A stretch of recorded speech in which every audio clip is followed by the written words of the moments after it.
Bueno, entonces, nada, muy buen día para todos. Espero que todos se encuentren muy bien. El día de hoy les vengo a exponer un avance junto a otros docentes y la temática del día de hoy se llama adiponeusinas y su regulación por el ejercicio físico y pues nada, comencemos.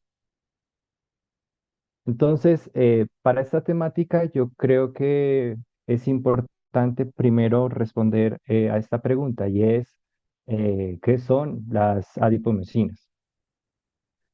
Entonces, las adipomiosinas en realidad son moléculas secretadas tanto en el tejido muscular esquelético como en el tejido adiposo.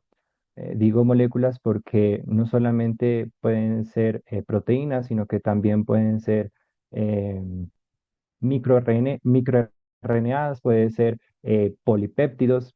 Y últimamente ha sido de gran interés porque estas adipomosinas tienen efectos sobre la regulación metabólica, sobre la inflamación, sobre la función cardiovascular, entre otros. Está bien establecido que el ejercicio físico, ya sea de forma crónica o ya sea de forma aguda, induce la liberación no solamente de estas adipomiosinas, es decir, en el tejido muscular esquelético como en el tejido adiposo, sino también la liberación de otras moléculas en diferentes tejidos o en diferentes órganos, ya sea evidentemente en nuestro sistema endocrino, en nuestro sistema cardiovascular o como por ejemplo a nivel hepático. Y todas estas moléculas en última instancia pues nos generan beneficios en nuestros diferentes sistemas, ya sea en el sistema cardiovascular, inmunitario, metabólico, neurológico, entre otros. Pero básicamente la interacción de Interacción. estos diferentes órganos o estos diferentes estos tejidos, como puede ser el músculo esquelético, como puede ser el mismo tejido adiposo, básicamente conforman una compleja red de señales que van a promover la salud metabólica. Entonces, sucede que el ejercicio físico no solamente está bien establecido que no solo mejora la condición física, sino o también la estética corporal, sino que también pues tiene la capacidad de regular las funciones de estas adiponosinas, promoviendo, por ejemplo, la reducción de la inflamación sistémica de bajo grado, que si bien es cierto, este es un proceso natural, fisiológico, frente, o más bien como respuesta a lesiones o daños que puede percibir nuestro cuerpo, en realidad, si este se exacerba o se prolonga, sí puede favorecer al padecimiento de algunas enfermedades. Entonces, sucede que existen adipomiosinas que por su mecanismo de acción nos ayudan a reducir o a controlar este entorno inflamatorio y estas se las ha categorizado como las adiponosinas antiinflamatorias, que aquí vemos un ejemplo que como puede ser la adiponectina, en donde el ejercicio físico o en este caso el entrenamiento cardiovascular incrementa las concentraciones de la adiponectina y esta adipomiosina pues ejerce efectos protectores contra enfermedades metabólicas como puede ser la obesidad o como puede ser la diabetes mellitus tipo 2. Y por el contrario, tenemos adipomiosinas que promueven el entorno inflamatorio o que incrementan la actividad inflamatoria y por eso se las he denominado como adiponosinas proinflamatorias.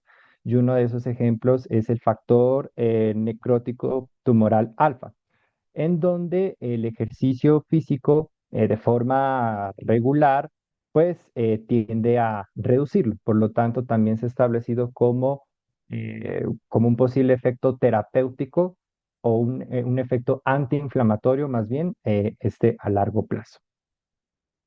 Entonces, teniendo presente que últimamente estamos viendo el incremento de varias enfermedades metabólicas de forma alarmante, pues básicamente con este trabajo lo que nosotros queremos hacer es explorar el impacto del ejercicio físico sobre las concentraciones o los niveles de las adipomiosinas y cómo esta pues tiene relación sobre la mejora de la salud metabólica y por medio de algunas herramientas bioinformáticas pues nos va a facilitar la comprensión de los mecanismos moleculares que están involucrados en respuesta al ejercicio.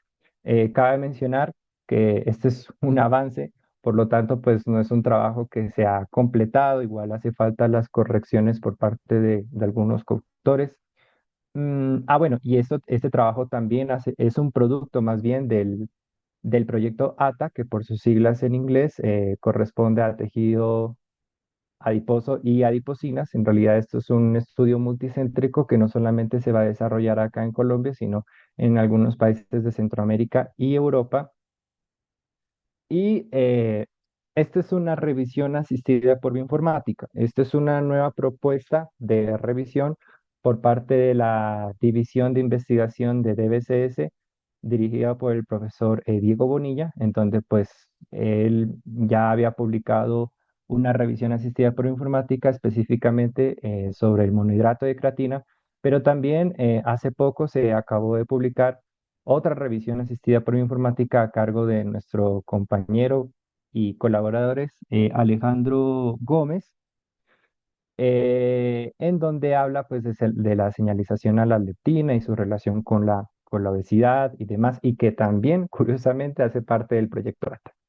Pero bueno, retomando con el tema, la revisión asistida por bioinformática es particular porque no solamente integra información de las diferentes bases de datos, es decir, bueno, en este caso utilizamos PubMed, ScienceDirect y Google Scholar, sino que también recopila información de los repositorios bioinformáticos, que en realidad te pueden dar muchísima información, pero específicamente en este trabajo, la idea de integrar estos repositorios bioinformáticos, por ejemplo, nos permitía determinar la interacción que podían tener las proteínas que estaban relacionadas con estas adiponosinas, determinar en qué tejido se expresaban las adiponosinas para corroborar efectivamente que se daban tanto en el tejido muscular esquelético como en el tejido adiposo en humanos. Evidentemente, mirar cómo se expresaban esos genes que estaban relacionados con las adipoemosinas o como por ejemplo nos clarificaba de alguna manera cuáles eran esos mecanismos o esas funciones que podían desempeñar esas adipoemosinas. Eh, bueno, hubo una sección en específico que habla acerca de los efectos del ejercicio físico sobre el tejido adiposo y pues estos son algunos en donde evidentemente el ejercicio físico puede estimular apropiadamente la lipólisis y esto va a hacer que se libere esos ácidos grasos que posteriormente van a ser oxidados en el músculo esquelético como en otros tejidos y lo que va a promover o que va a mejorar ese metabolismo energético y asimismo va a mejorar tanto la captación como la oxidación de esos ácidos grasos en los músculos activos y también puede promover a controlar de mejor manera esos niveles de triacilgliceroles en sangre. Por otro lado, el ejercicio físico también promueve lo que es la angiogénesis. La angiogénesis es la formación de nuevos vasos sanguíneos y esto está relacionado con una proteína que se encarga de estimular esa angiogénesis denominada factor de crecimiento del endotelio vascular, que básicamente lo que hace es, como muy bien dije, estimular esa angiogénesis, por lo tanto va a no solamente a mejorar el flujo sanguíneo, sino también va a promover un buen suministro tanto de nutrientes como de oxígeno al tejido adiposo, que de hecho es una de las condiciones en donde se ve más afectadas en personas que padecen de obesidad. Otra de las características importantes que ejerce el ejercicio físico sobre el tejido adiposo es el pardeamiento, o también se lo conoce como el proceso de la transdiferenciación. Es decir, cómo a partir de esas células del tejido adiposo que se llaman adipocitos, pero específicamente del adipocito blanco, se diferencia a otro adipocito que se llama el adipocito beige, que tiene similitudes con el adipocito pardo en el sentido de que produce energía en forma de calor o ejerce funciones termogénicas, pero realmente lo importante de este adipocito beige es que tiene un perfil metabólico mucho más saludable al adipocito blanco. Eh, También bueno, también tiene efectos sobre el control de la masa corporal, pero no solamente reduce esa grasa subcutánea, es decir, esa grasa que se encuentra por las tres capas de la piel, epidermis, dermis, hipodermis, respectivamente, sino que también va a reducir esa grasa que se encuentra en la zona central o en las vísceras, por eso de hecho se le llama como grasa visceral. Pero lo interesante es que esta grasa visceral es el que está relacionado con el incremento del riesgo de enfermedades cardiometabólicas. Y por otro lado, pues también va a ejercer un efecto antiinflamatorio.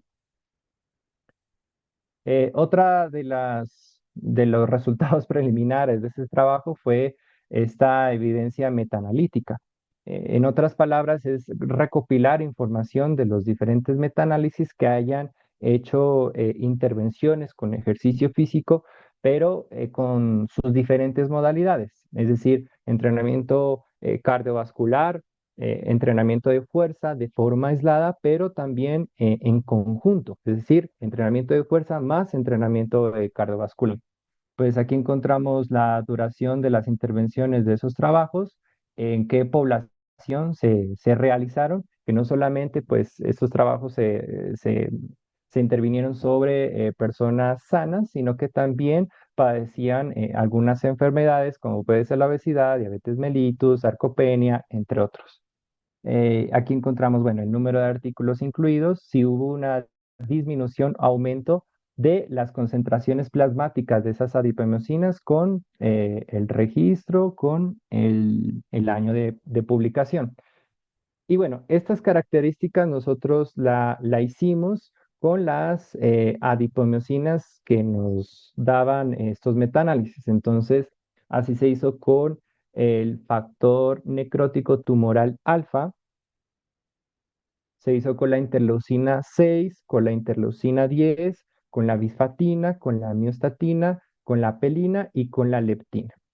Entonces, como para recopilar mejor la información de esta tabla, con esta evidencia metaanalítica, pues yo hice un pequeño gráfico para resumir todos estos resultados y donde pues podemos apreciar que la gran mayoría o más bien que el ejercicio físico genera un efecto favorable sobre el control de este entorno metabólico.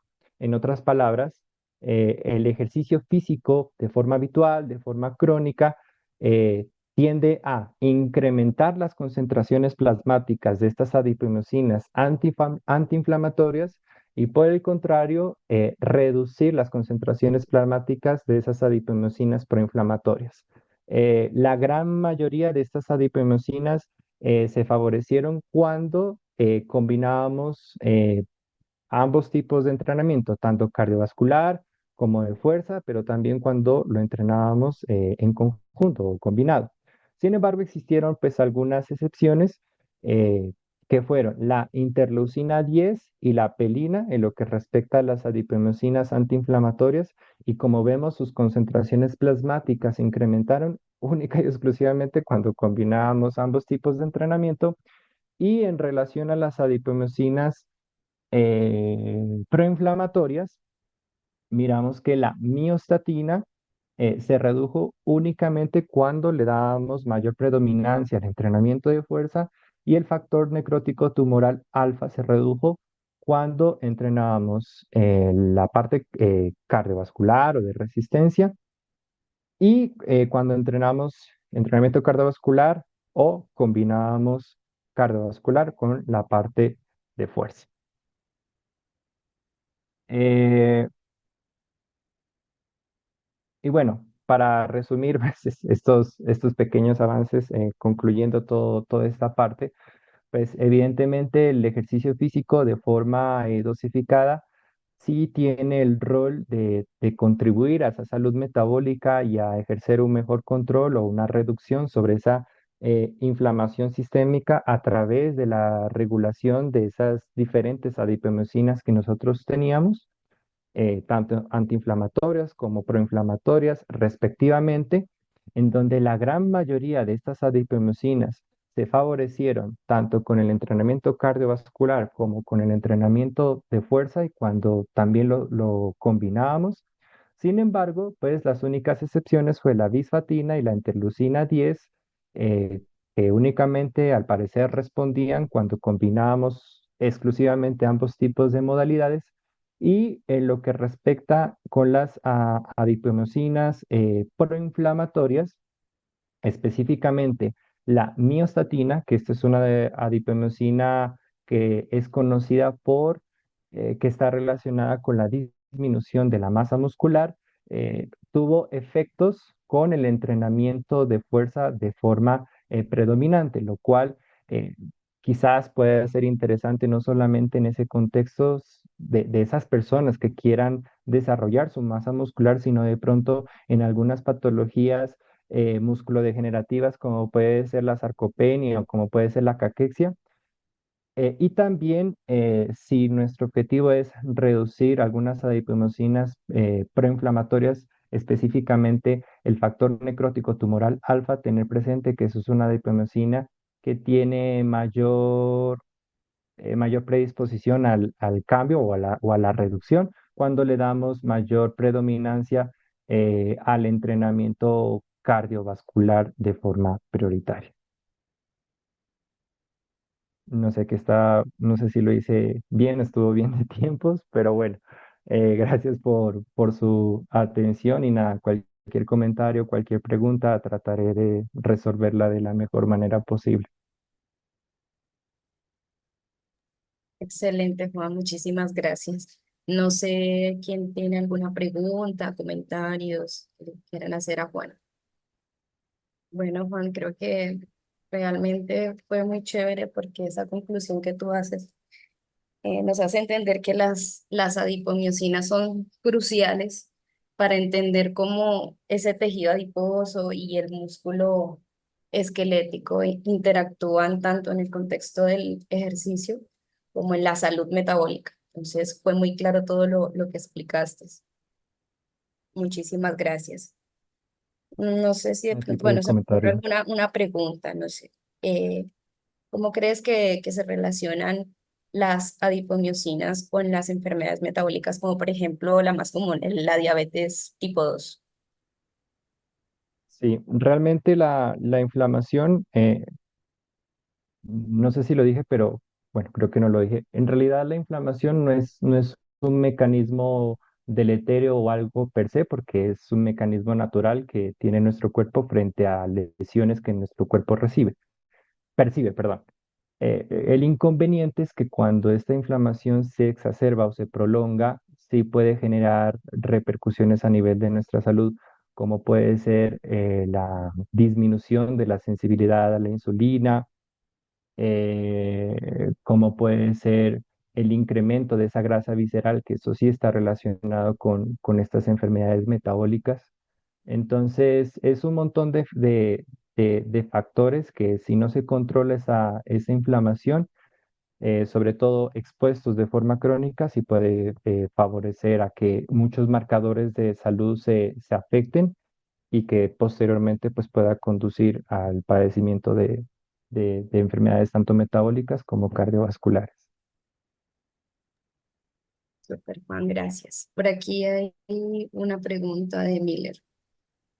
La interleuquina 6, al tener doble rol, ¿cómo se ve relacionada con procesos antiinflamatorios? Sí, realmente existen algunas moléculas que no, en realidad que pueden ejercer efectos tanto inflamatorios como proinflamatorios, en este caso, dependiendo del contexto. fue, fue un trabajo que leí pues hace poco, pero realmente, si te soy muy sincero, te estaría mintiendo exactamente cómo es que funciona todo ese proceso. Entonces, me faltaría ahí abordar un poquito más como para darte una respuesta como mucho más concreta, pero sí, y no solamente esa interleucina, existen otras miocinas, que fue lo que pues yo pude leer, que pueden, algunas, no todas, pueden ejercer esos efectos tanto inflamatorios como antiinflamatorios. ¿Alguien más tiene alguna pregunta, comentarios? Sí, Lady, muchas gracias. Juan, muchas gracias, muy interesante. Felicitaciones por el proyecto. Eh, bueno, yo creo que frente a tengo dos preguntas. Frente a la pregunta anterior, creo que hay que empezar a diferenciar qué es un biomarcador de inflamación aguda, como es la interleucina 6 y qué es un biomarcador de inflamación crónica, como el factor de necrosis tumoral alfa. Entonces, yo creo que eso es importante, como eh, mencionarlo y diferenciarlo, que son cosas de pronto diferentes con papeles importantes regulatorios. Bueno, pero la pregunta que yo quiero hacerte, Juan, es, ¿tú consideras que es importante en un proceso, en un paciente con síndrome metabólico, tomar, por ejemplo, muestras en sangre, en este caso de TNF-alfa, pensando en que esos valores séricos nos pueden dar asociaciones en cómo puede estar mejorando su salud cardiometabólica? A ver, lo que pasa es que creo que una de esas adipomyosinas sí tiene bastante estudio a nivel del deterioro de la salud cardiometabólica. Uno de ellos efectivamente es el factor necrótico tumoral alfa. Lo que pasa es que desde un punto de vista práctico, realmente no sé hasta qué punto sea pues útil hacer esas concentraciones de esa adipomyosina. Yo creo que ahí pues ahí tiene como más bagaje de pronto lo que nos puede decir el profesor Jorge Luis Petro, porque realmente no sabría decirte hasta qué punto pues es práctico tomar esas concentraciones. Eh, pero pues si puede, si en este caso pues la persona puede tener acceso a esa clase de medidas o de evaluaciones, pues de alguna manera es un complemento más en la cual pues se puede abordar o que te puede dar información a la hora de supervisar, en este caso, un programa para esas personas que tengan ese padecimiento. Te agradezco mucho, Juan, por la respuesta y nuevamente felicitaciones por la presentación. Gracias, ya. Hola, a mí me gustaría preguntar algo y primero que nada, pues muchas gracias por la información y pues igual felicitaciones por todo el trabajo. Y a mí me interesa saber el ratio de, por ejemplo, cuántas sesiones de fuerza con respecto a las cardiovasculares hacían en las que se combinaban, pues. O sea, hacían una de fuerza por una de cardio, o hacían, no sé, dos de fuerza por una de cardio, o cómo lo iban haciendo para que tuviera los mejores resultados. Gracias. Mira, estamos de hecho estamos en esa parte de las recomendaciones para que de alguna manera pues las personas tengan una serie de referencias específicamente desde el área del entrenamiento, pero realmente en lo que pudimos o lo que se pudo recopilar la evidencia, sobre todo metaanalítica, en los estudios, unos se hacían entre 3, 4 sesiones a la semana, donde pues la gran mayoría se hizo con entrenamiento de baja intensidad. Por lo tanto, pues incluir sesiones entre 20, 30 sesiones de entrenamiento cardiovascular de baja intensidad, al parecer, pues los resultados que ahí se recopiló tomaban eso. De todas maneras, si bien es cierto, la gran mayoría de esos trabajos se incluyó esa clase de entrenamiento, también se incluía en el trabajo este tipo HIIT. Pero de todas maneras, estamos en esa parte de las recomendaciones precisamente porque hace falta las correcciones de los otros trabajos y en realidad estos son un avance. Igual es susceptible a que el documento que tengamos actualmente sea corregido.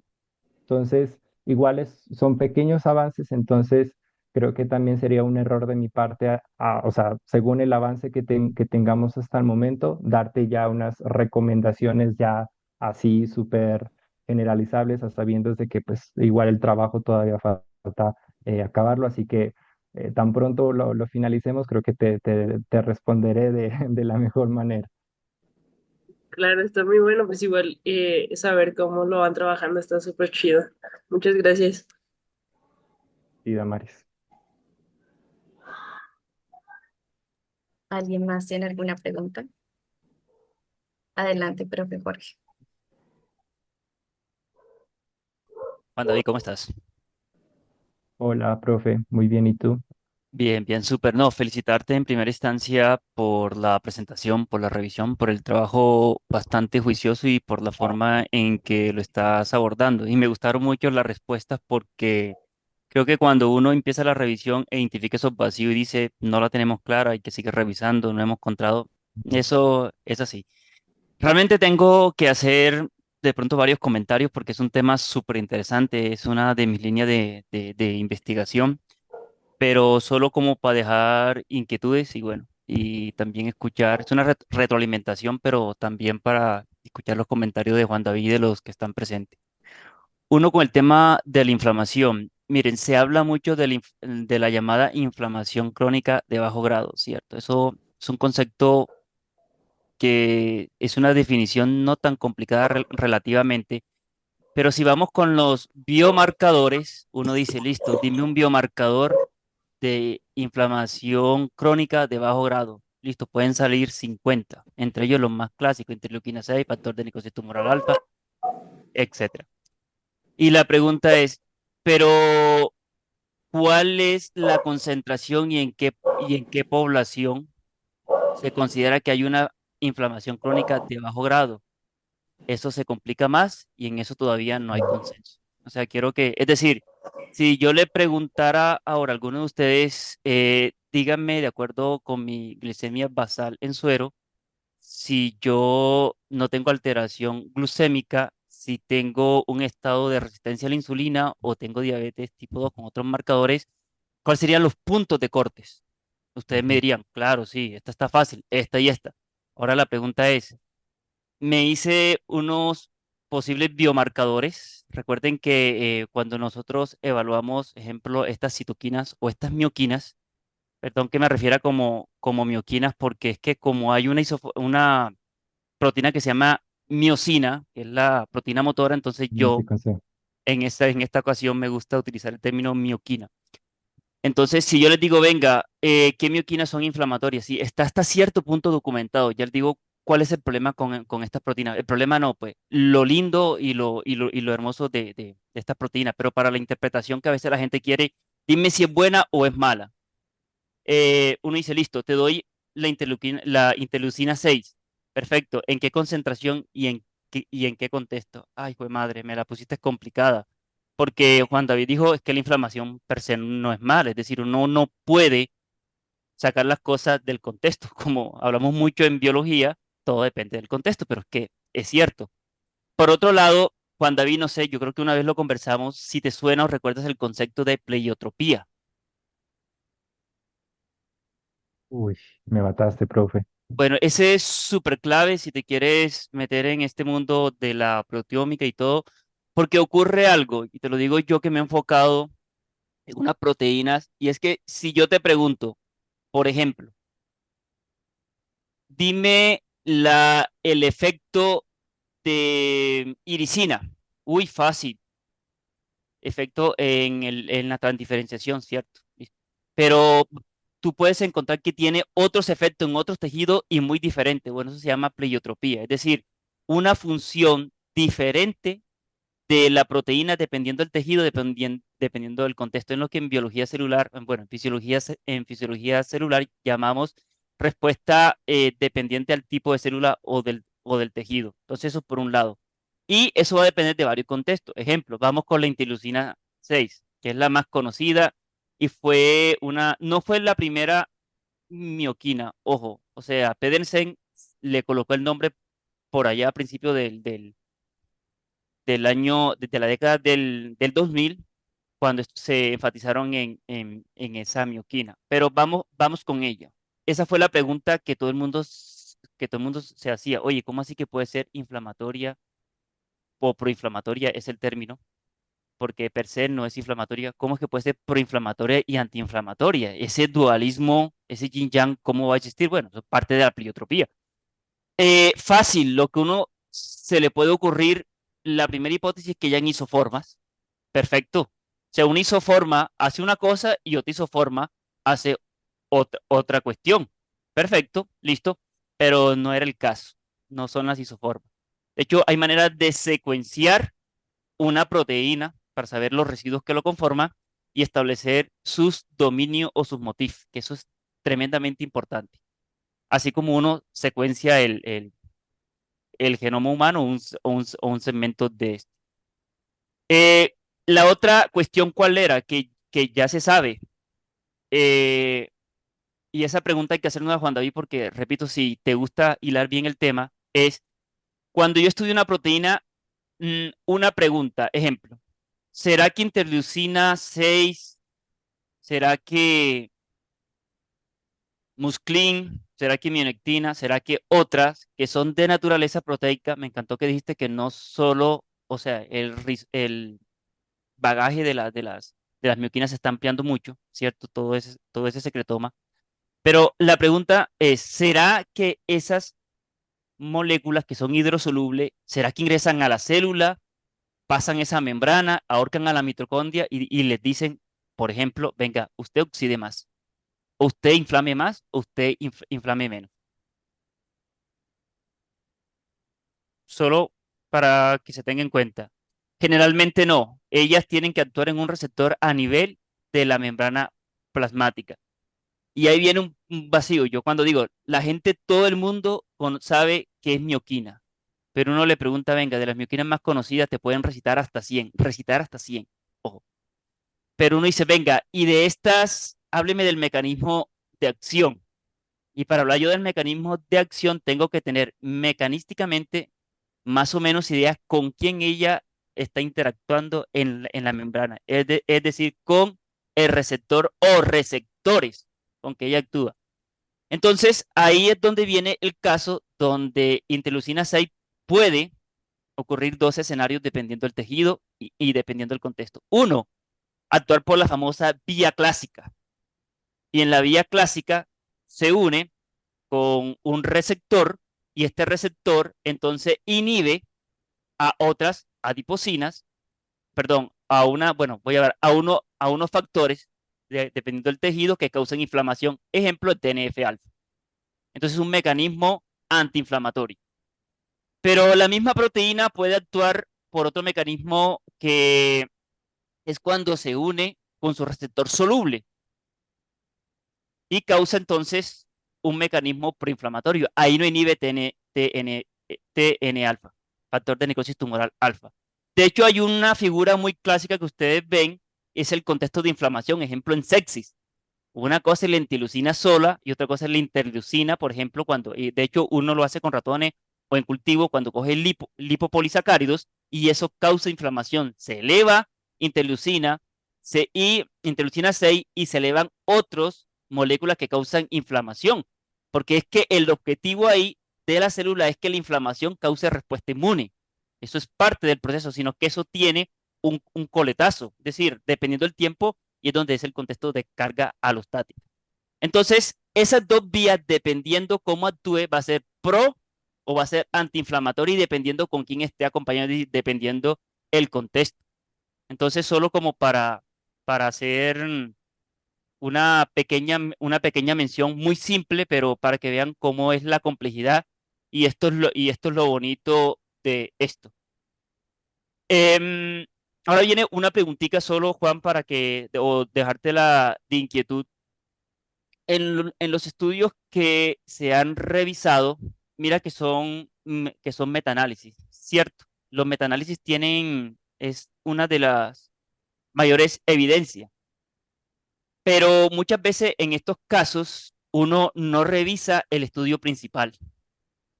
Es decir, usted está revisando el resumen de la evidencia cual y cuantitativa que hizo un autor. Si ese autor no lo hizo bien, no excluyó ciertos trabajos que son relevantes, puede cambiar eso.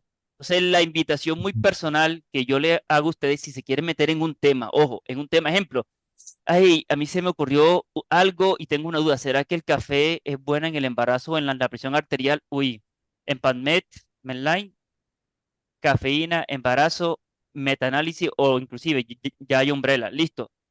No hay evidencia clínica que tal que esto es dañado. Listo, esa es mi respuesta y me quedo con eso. Pero de pronto si a otra persona le interesa un conocimiento más profuso a nivel de mecanismo, tiene que ir a los estudios originales y leerlo por su cuenta. Entonces, eso es importante y se los dejo ahí. Entonces, Juan, en ese sentido, mira que en ese cuadro esas figuras son muy bonitas. BioRender en acción, ¿cierto? O sea, son hermosas. Mira todos esos efectos. La pregunta es, ¿será que esa evidencia viene a partir de evidencia celular, de animal, en humano? Y si es en humano, ¿cómo se llegó a esa conclusión? ¿O simplemente se evaluó si están arriba o si están abajo? Es lo que uno dice, un análisis a veces que es descriptivo. Y a veces puede ser un poco Ah, engañoso. Ejemplo. mm, Yo cojo un grupo control y un grupo que esté obeso. Y al obeso digo, ¡pum! Ejemplo, X mioquina está elevada en el obeso y en el magro está disminuida. Eso quiere decir que la que está arriba en el obeso, como está presente ahí en esa condición, ella es mala. Y listo, y la asocio y hago ahí el cuadrito. Y si hacen esta pregunta, ¿y si es un mecanismo compensatorio? Por ejemplo, la insulina, o sea, a mí lo que me da la impresión es que pareciera que la insulina fuera súper mala. Es decir, yo como algo y si la insulina sube, ay, pues madre, eso es malo. Pero ¿qué tal el course time de la insulina dependiendo al contexto? Entonces, es lo mismo que estoy tratando de expresar. Entonces, dime, ¿qué tal es esa calidad de evidencia, esos mecanismos que tanto uno encuentra en estas figuras? ¿Será que sí hay para soportarlo? ¿O son promisorios? ¿O sí están demostrados en humanos? ¿O es muy complejo demostrarlo en humanos? Me hiciste una pregunta, si cómo se evalúan, pero esa te la voy a responder en un ratico, ¿vale? pues, bueno, profe, pues mm, digamos que sí es cierto lo que tú dices. De hecho, con respecto, por ejemplo, al pardeamiento, cuando estaba hablando del adipocito blanco, realmente eso se queda muchas cosas en modelos murinos, porque por ejemplo en algún momento se la ponía como la iricina, como una de esas hormonas que podría generar ese apartamiento. Sin embargo, cuando se llevaba a cabo ya intervenciones en seres humanos, lamentablemente no sucedía de esa manera. Eh, digamos que tratando de responder a lo que tú dices, eh, las intervenciones muchas veces solían oscilar entre las 8, 11 o 12 semanas. Por lo tanto, uno puede más o menos decir que pues la respuesta no era tanto aguda, sino que pues se mantenía pues de forma de mediana a largo plazo. Eh, pero me atrevería a decir que lo poco que yo conozco, la gran mayoría de las respuestas que tienen son más que efectivas y ya bien establecidas en los seres humanos. Yo me atrevería a decir que más son promisorias, así como tú decías, porque básicamente para poder acertar creo que todavía hace falta mucha investigación, teniendo presente que pues hay muchas moléculas en nuestro cuerpo y tratar de identificarlas, tratar de excluirlas, por ejemplo, que esta es una hipomicina y no que es una hepatocina. Bueno, estoy hablando de pronto desde un punto de tratando de meterme en el rol de los investigadores y que hacen ese tipo de estudios, pues debe ser difícil y creo que todavía hace falta muchas más cosas como para poder completar, pero de todas maneras, pues yo creo que son resultados promisorios más que otra cosa.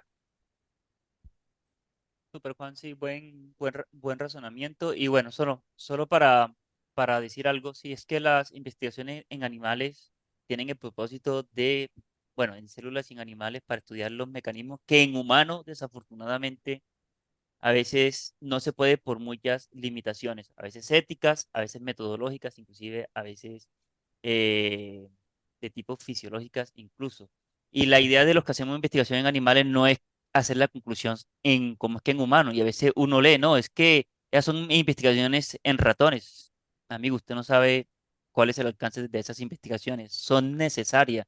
Y cuando uno encuentra un resultado que puede ser de interés, por ejemplo, un marcador que podía contribuir al mecanismo, por ejemplo, el síndrome metabólico, uno dice, no, eso es promisorio en humanos. Por último, porque no sé cómo estamos de tiempo, si otro quiera preguntar, pero el tema realmente es bastante exquisito. Hay una cuestión que dijiste de los ensayos, solo para que nos llevemos esta inquietud, y es una de las cuestiones que debemos incorporar en nuestra revisión. Y es que los ensayos clínicos RCT, los ensayos controlados aleatorizados, los RCT, son una de la mayor evidencia para encontrar el efecto, ¿cierto? Pero el problema es que nos enfrentamos con la caja negra. Ejemplo, tengo un grupo de obesos, le hago una intervención con ejercicio, le mido pre y post algunas mioquinas. Esas mioquinas generalmente se miden la mayoría de trabajo. Eso hay que incluirlo en el trabajo, ¿viste? En esa tabla donde se midió esa, esa adipomioquina, por una razón que inclusive tú comentaste, porque generalmente la gran mayoría de los estudios, a no ser que se tome una muestra de tejido, se miden en sangre o más concretamente en suero cuando uno agarra la muestra y deja retraer el coágulo. Entonces, pero hay una cuestión que inclusive tú mencionaste y está en suero. Eso puede venir del músculo, puede venir del tejido adiposo, puede venir del hígado, puede venir del páncreas, puede venir del corazón o puede venir de un poquito de todos. Aunque uno ya ha identificado qué factores están expresados en más tejidos con análisis de transcriptómica. Entonces, ¿qué es lo que ocurre? Listo, uno las mide en suero, generalmente por el famoso se llama ensayo de inmunoabsorción ligado a enzimas. Es un ensayo que no es muy complejo. Entonces, ¿qué ocurre? Tú coges unos obesos, lo evalúas antes y después y los desenlaces clínicos y dices, bueno, bajó indicadores de obesidad y aumentó esta mioquina. Perfecto. ¿Cuál es tu conclusión? Que al incrementar esa mioquina posiblemente eso es bueno porque también bajaron otros indicadores, pero no respondes una pregunta que los ensayos clínicos bien hechos, deberían de responder hoy en día y es, si se encontró ese efecto, ¿será que ese marcador, ese factor, esa citoquina, esa mioquina, fue la mediadora del efecto por el ejercicio físico? Porque es uno de los caballitos de batallas que tenemos con las mioquinas. Y es que ellas hacen la mediación del efecto del ejercicio físico y además que también se expresan en otros tejidos. Entonces, existe eso que se llama el análisis de mediación para saber, listo, si subió esa mioquina y cambiaron estos desenlaces clínicos, ¿será que esa mioquina fue la que hizo la mediación en esos cambios? Es uno de los enfoques en ensayos con humanos que tenemos para establecer relación causal. Ese es el alcance. Entonces te dejo esa inquietud ahí, pero creo que es una de las cuestiones que me parece más robusta en cuanto a los ensayos aleatorizados y controlados. Bueno, dejo el espacio, no sé si otros quieran participar, si ya estamos en el tiempo, pero felicitarte a Juan y a todos por la intervención. A ti por el comentario, profe, muchas gracias.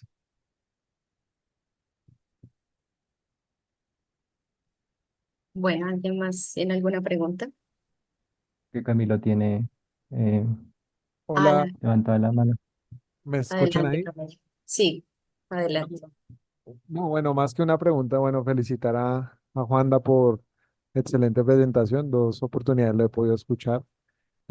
Más que una pregunta, bueno, sí puede ser una pregunta, es que surge, digamos, que cuando uno hace biomarcadores o se lo remite al médico, pues hay unos rangos de referencia que son directamente para personas sedentarias. Entonces, viendo, digamos, como las limitaciones de eso que no hay mucha evidencia en humanos, sino eh, en animales, como mencionaba el profe Jorge Petro y demás. Em, y si a futuro se pudieran hacer en personas, pues siempre la pregunta que me surge es que siempre uno quiere escuchar cuáles son los rangos, ¿sí? Pero si no hay unos Ujú. rangos estipulados, ¿cómo se puede hacer la comparación si esa persona está fuera de ese rango y puede generar un inconveniente en la salud?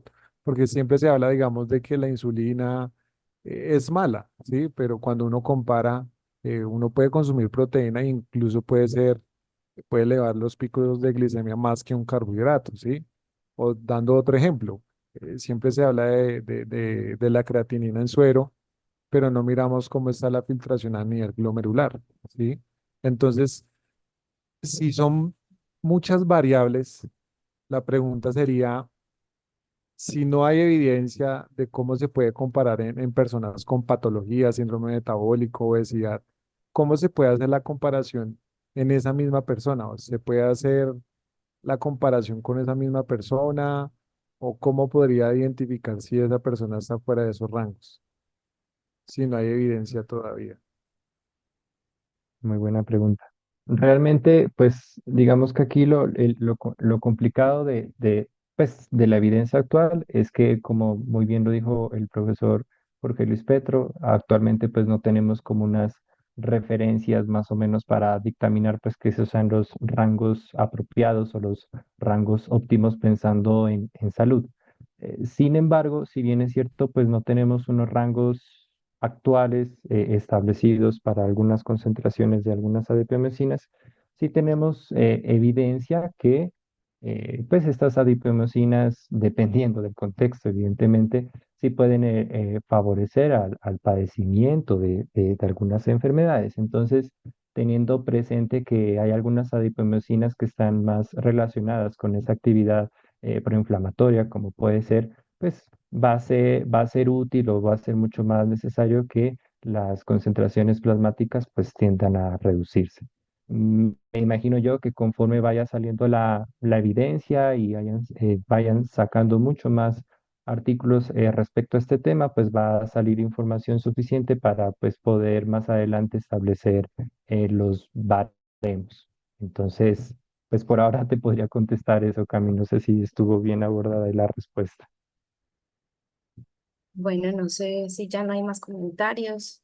Muchas gracias a todos. Gracias, Juan, por tu participación, todo muy claro. Y finalmente me gustaría comentarles que ya se lanzó el newsletter de ISAC anunciando que seremos sede en trabajo colaborativo con el CES del próximo Congreso Mundial en Cine Antropometría. Entonces, los invitamos a leer este último newsletter de ISAC.